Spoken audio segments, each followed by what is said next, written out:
Welcome back to Digital Classroom. Student, in the last lecture we discussed about the filtration fraction. हमने last lecture में discuss किया कि जो filtration का fraction है वो कितना आता है. तो अगर GFR अपॉन RPF करते हैं तो इसकी वैल्यू आती है 0.186. ठीक है. तो अभी तक हमने जो भी डिस्कशन किया वो फिल्ट्रेशन पे किया, राइट. अभी नेक्स्ट टॉपिक डालते हैं, नेक्स्ट पॉइंट, जिसका नाम है सेलेक्टिव रीएब्जॉर्प्शन. ठीक है.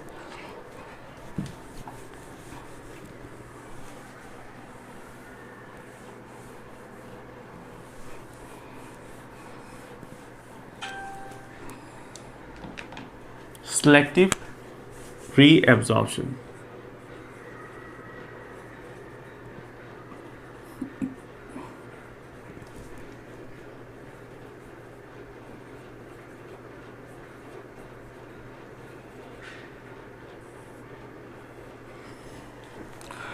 What is selective reabsorption? जैसा कि अभी आपको बताया कि हाई प्रेशर की वजह से जो यूज़फुल एलिमेंट है वो भी ग्लोमेरुलस से चलकर प्रॉक्सिमल कॉन्वोल्यूटेड ट्यूब्यूल्स में आ जाते हैं.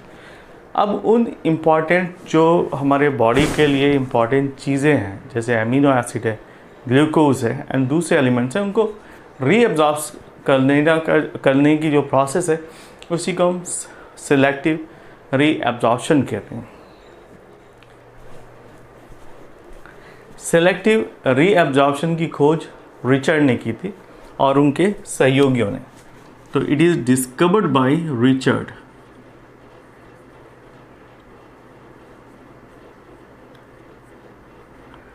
And their supporters. Next point, लगभग 99% जो फिल्ट्रेट है उसको रीअब्जॉर्ब कर लिया जाता है with the help of renal tubules. आप समझ सकते हैं कि कितने यूज़फुल एलिमेंट्स हाई प्रेशर की वजह से फिल्टर हो जाते हैं. तो लगभग 99% जो फिल्ट्रेट है उसको वापस से रीअब्जॉर्ब कर लिया जाता है. ठीक है, with the help of renal tubules. तो इसमें नेक्स्ट हेडिंग डाल देते हैं. यहाँ पर ये पॉइंट लिख लीजिए, 99% रीअब्जॉर्ब्ड. ओके, फर्स्ट हेडिंग है PCT, proximal convoluted tubules.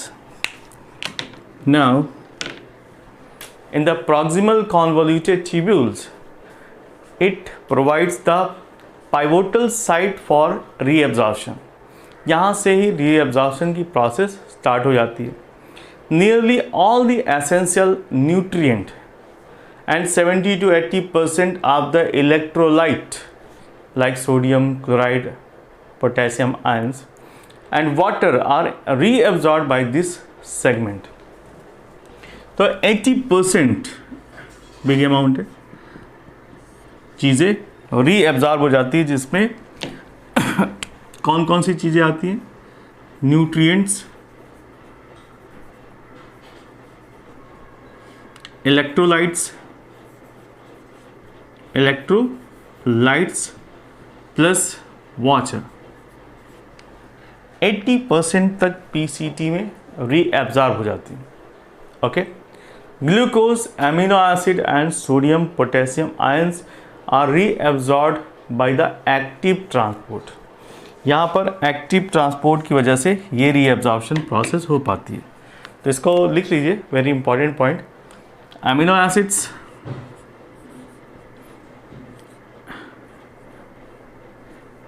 Amino acid plus glucose plus sodium potassium ions. Glucose, sodium potassium ions are absorbed by the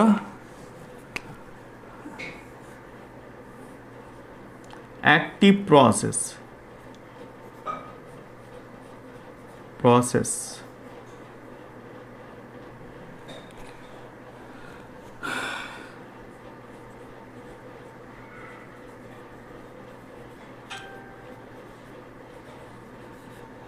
ये एक्टिव प्रोसेस के थ्रू रीएब्जॉर्ब कर लिए जाते हैं, ठीक है। यानी एक्टिव प्रोसेस का मतलब यहाँ पर एनर्जी खर्च हो रही है, तो एक्टिव ट्रांसपोर्ट प्रोसेस या active transportation, transport.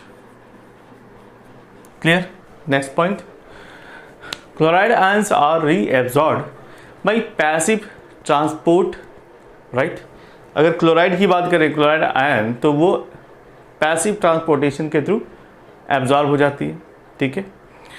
Active uptake of ions reduces the concentration of the filtrate and an equivalent amount of water passes into the peritubular capillaries by the osmosis process. So here 80% of water is reabsorbed by the passive transport process. It is also known as obligatory water reabsorption. तो लगभग क्या, almost 80% जो water है वो reabsorb हो जाती है by the passive transport.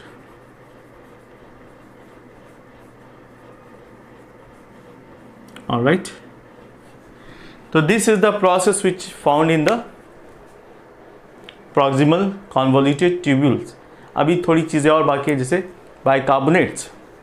तो most of the important buffer bicarbonate, जैसे bicarbonate SCO3 minus is also reabsorbed from the filtrate in proximal convoluted tubule, and nearly 80 to 90% filtered bicarbonate. Some urea is reabsorbed by the diffusion and the rest remains in the filtrate for the removal in the urine. तो bicarbonate भी 80 to 90% जितना reabsorb हो जाता है, little amount में urea भी reabsorb हो जाता है। ऑलराइट, प्रॉक्सिमल कॉन्वोल्यूटेड ट्यूब्यूल्स के बाद आता है Henle's loop.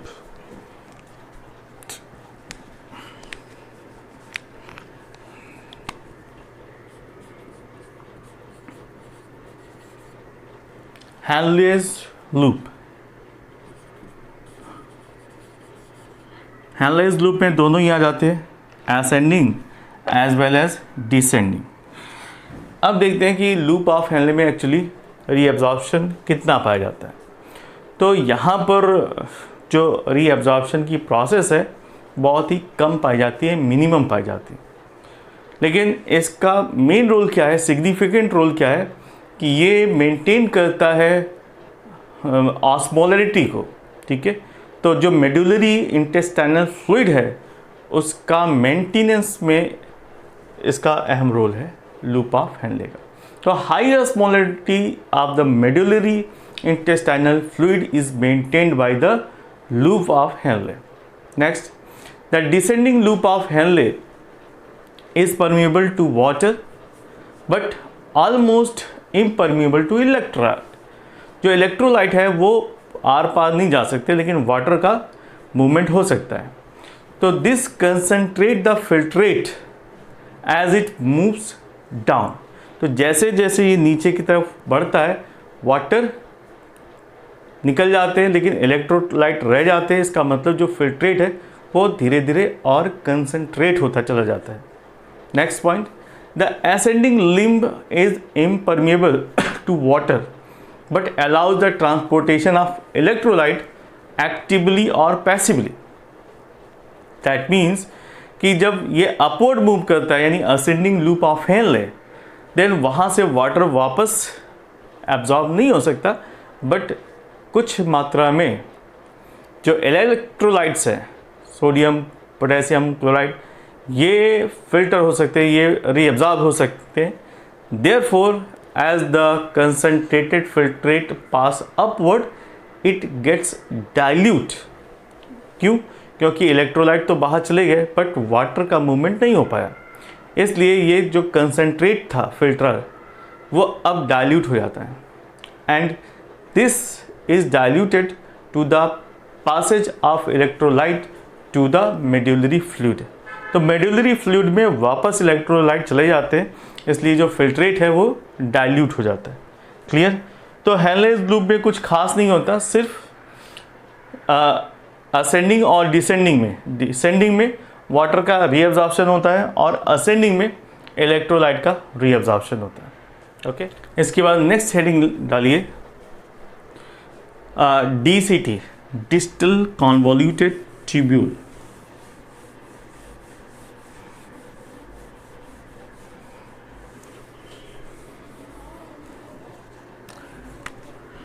DCT, distal convoluted tubule. यहाँ पर क्या प्रोसेस पाई जाती है? Now in the case of DCT, the conditional reabsorption of sodium and water takes place in this segment. DCT is also capable of reabsorption of bicarbonate and secretion of hydrogen and potassium ion.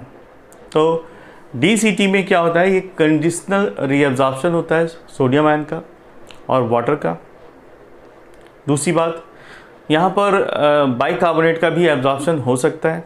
साथ ही साथ यहाँ पर selective secretion होता है hydrogen और potassium ion का, ठीक है। And ammonia for the maintenance of pH and sodium potassium balance in the blood. ये सिलेक्टिव जो एब्जॉर्प्शन और सिक्रीशन होते हैं वो बेसिकली pH को मेंटेन रखने के लिए, कि जो ब्लड का pH है वो मेंटेन रहे, इसलिए यहाँ पर secretion of hydrogen and potassium ions are important to maintain the balance of pH in the blood. Alright, इसके बाद आता है कलेक्टिंग डक्ट। कलेक्टिंग डक्ट को हम CT से रिप्रेजेंट करते हैं।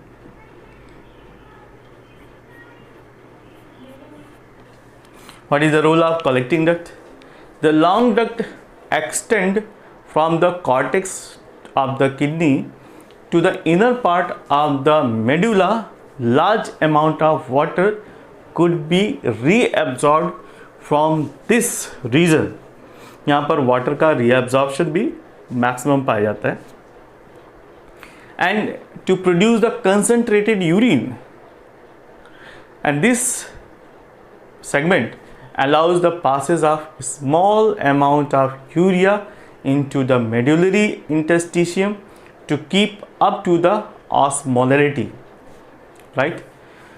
So what is the main role of collecting duct?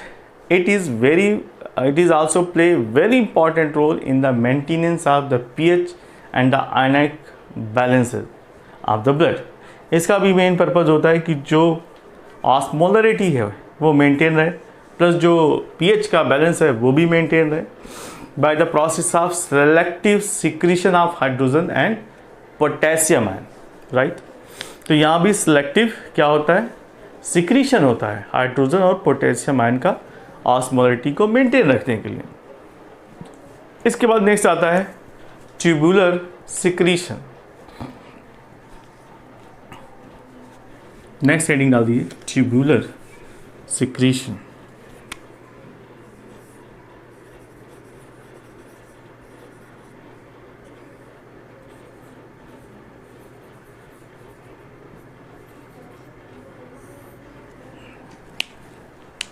Now, certain hippuric acid, certain other foreign substances like pigments, drugs, including penicillin, ठीक है, ये सभी फिल्ट्रेट होकर कहाँ पर आते हैं? PCT में, ठीक है। From the maintenance of fluid, hydrogen ions, ammonia, ठीक है, are also secreted by the proximal convoluted tubules. Now, potassium, hydrogen, ammonia और bicarbonate ions secrete very active transport into the filtrate in the DCT, ठीक है। तो potassium, hydrogen, ammonia, bicarbonate ions are secreted by the active transportation process into the filtrate in the distal convoluted tubules. Next, the urea enters in the filtrate by the process of diffusion, the thin region of ascending loop of Henle. तो जो urea है वो वापस से किस में enter कर जाती है?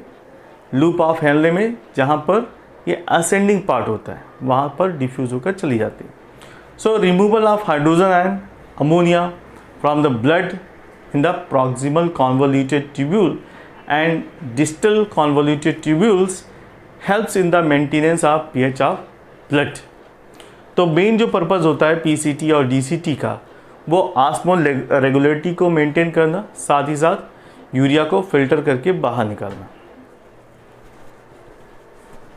So in this way the pH of blood is between 6 to 8, ठीक है। blood of pH, जो blood का pH है ये किसके बीच में रहता है? 6 to 8 के बीच में पाया जाता है because of this process, right? Next point, tubular secretion probably play only in a minor role in the function of human kidney, but in the case of animals such as marine fishes and desert amphibians which lack glomeruli and Bowman's capsule, the tubular secretion is the only mode of excretion। क्योंकि बाकी जो animals हैं, ख़ासतौर से amphibia में या marine fishes में, यहाँ पर बोमेन्स कैप्सूल पाए नहीं जाते, तो वहाँ पर मेन एक्सक्रीटरी जो स्ट्रक्चर है वो क्या है? Tubular secretion. So when the blood pressure and consequently the filtration pressure drop below the certain level, तो filtration stop and urine is found by the tubular secretion only। तो यहाँ पर हम समझ सकते हैं कि tubular secretion का क्या अहम इम्पोर्टेंस है।